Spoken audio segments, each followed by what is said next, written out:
ሰላም ጤና ይስጥልን ውድ አድማጮች እንደምን አላችሁ? ከደቡብ ሬዲዮና ቴሌቪዥን ድርጅት ቦንጋ ቅርንጫፍ ኤፍኤም 97.4 የዕለቱን ዜናዎች ይዘን ቀርበናል። ዜናዎችንም ማቀርብላችሁ ትዕግስቱ ጴጥሮስ ነኝ። 24 ሚሊዮን ብር የፈጀው አዲሱ የጊምቦ ሁለተኛ ደረጃ ትምህርት ቤት ማስፋፊያ ግንባታ ተመረቀ። በ2015 ዓመተ ምህረት በጊምቦ ወረዳ አስተዳደር የበጀት ድጋፍና በማህበረሰቡ ተሳትፎ የተጀመረው ባለ 2 ወለልና 12 መማሪያ ክፍሎች ያሉት የህንፃ ግንባታ ተመርቋል።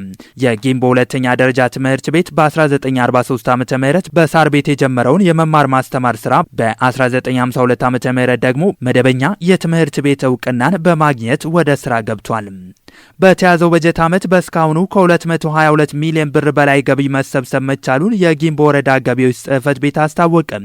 የጽህፈት ቤቱ ኃላፊ አቶ ያሬድ ደሳለኝ በ2017 ዓ.ም በወረዳው ከመደበኛና ከማዘጋጃ ቤታዊ አገልግሎት ከ309 ሚሊዮን ብር በላይ ለመሰብሰብ ታቅዱ እስካሁን ከ222 ሚሊዮን ብር በላይ መሰብሰብ መቻሉን ገልጸዋል።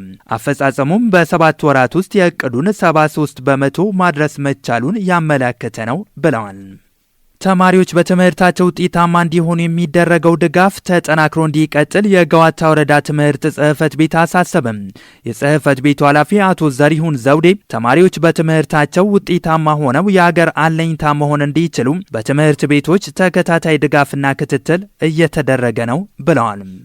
የሽሽንዳ ከተማ አስተዳደር ኢንተርፕራይዝ ትራንስፖርት ግብርናና ህብረት ስራ ክላስተር የግብርና ምርትና ምርታማነት እድገት ለብልጽግናችን በሚል መሪ ሀሳብ የበልግ አዝመራ ንቅናቄ መድረክ አካሄደም። በመድረኩም የ2016-17 የበልግ አዝመራ አፈጻጸምና የ2018 ዓመተ ምህረት የበልግ አዝመራ እቅድ ቀርቦ ውይይት ተደርጓል።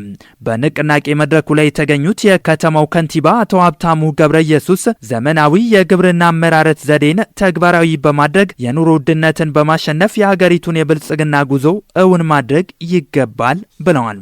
የወሳኝ ኩነት ምዝገባ ስራ ውጤታማ እንዲሆን የባለድርሻ አካላት ሚና ከፍተኛ መሆኑን የደቡብ ምዕራብ ኢትዮጵያ ህዝቦች ክልል የወሳኝ ኩነት ዘርፍ አሳሰበ። ዘርፉ የ2017 በጀት ዓመት የ6 ወራት አፈጻጸሙን በቦንጋ ከተማ ገምግሟል። በክልሉ ሰላምና ጸጥታ አስተዳደር ቢሮ የጸጥታ ዘርፍ ምክትል ኃላፊና የወሳኝ ኩነት ዘርፍ ኃላፊ አቶ ሰለሞን ደነቀ የወሳኝ ኩነት ምዝገባ አስተዳደራዊና ህጋዊ ጠቀሜታው የጎላ መሆኑን ገልጸዋል። ብልጽግና ፓርቲ የበጀት ዓመቱን የመጀመሪያ አጋማሽ የሥራ አፈጻጸም ግምገማ በዋና ጽህፈት ቤቱ ማካሄድ ጀምሯል።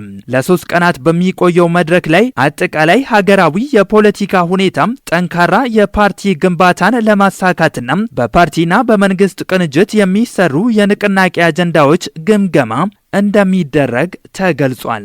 የፓርቲው ምክትል ፕሬዝዳንት አደም ፋራ የፓርቲ መደበኛ ስራዎች፣ የኢንስፔክሽንና ስነ ምግባር ኮሚሽን ግብረ መልስና በየክልሉ ያሉ የፖለቲካ ፓርቲ አዝማሚያ ግምገማ እንደሚደረግ ገልጸዋል። በትጥቅ ራስን መቻል የሀገር መከላከያ ሰራዊት ሪፎርም ዋነኛ የትኩረት አቅጣጫ በማድረግ ውጤታማ ስራ እየተሰራ መሆኑን የጦር ኃይሎች ጠቅላይ ኢታማዦር ሹም ፊልድ ማርሻል ብርሃኑ ጁላ ገለጹ።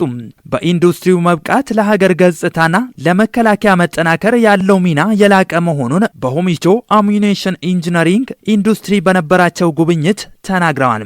ዘመኑን የዋጀ ለቀላል ለመካከለኛና ለከባድ መሳሪያ የሚሆን ተተኳሽ ለማምረት የሚያስችል አቅም መገንባቱን ነው ፊልድ ማርሻል ብርሃኑ ጁላ የገለጹትም። በማህበረሰብ ተሳትፎ መንገዶችን ለመገንባት ልዩ ትኩረት መሰጠቱን የጊምቦ ወረዳ አስተዳደር ገለጸ። በወረዳው ከሾምባ ኪጭብ እስከ ሾምባ ግራዋ የሚደረግ የ3 ኪሎ ሜትር የመንገድ ግንባታ ስራ መጀመሩም ተገልጿል። በአሜሪካ የበይነ መረብ ጥቃት አድርሰዋል የተባሉ ሰዎች $75,000 ቅጣት ተጣለባቸው።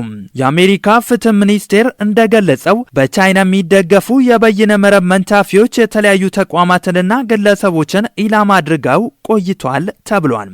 ሀገሪቱ በተለይም መሰረቱን በቻይና ያደረገና በመንግስት ይደገፋል የሚባለው አይሱን የተሰኘው የበይነ መረብ መንታፊ ቡድን ባለሙያዎችን ለጠቆመ $10 ሚሊዮን ወሮታ እንደምትከፍል ከዓመታት በፊት ገልጻ ነበር። ለዓመታት በተደረገው ምርመራ ይህ ቡድን የአሜሪካ ተቋማትን፣ የቻይና መንግስትን ይተቻሉ የተባሉ ፖለቲከኞች፣ የሃይማኖት ተቋማትና ሚዲያዎች የጥቃቱ ኢላማ ሆነው ቆይቷል ተብሏል። አድማጮች ለዕለቱ የነበሩ ዜናዎች እነኚህን ይመስሉ ነበረ። ሰላም።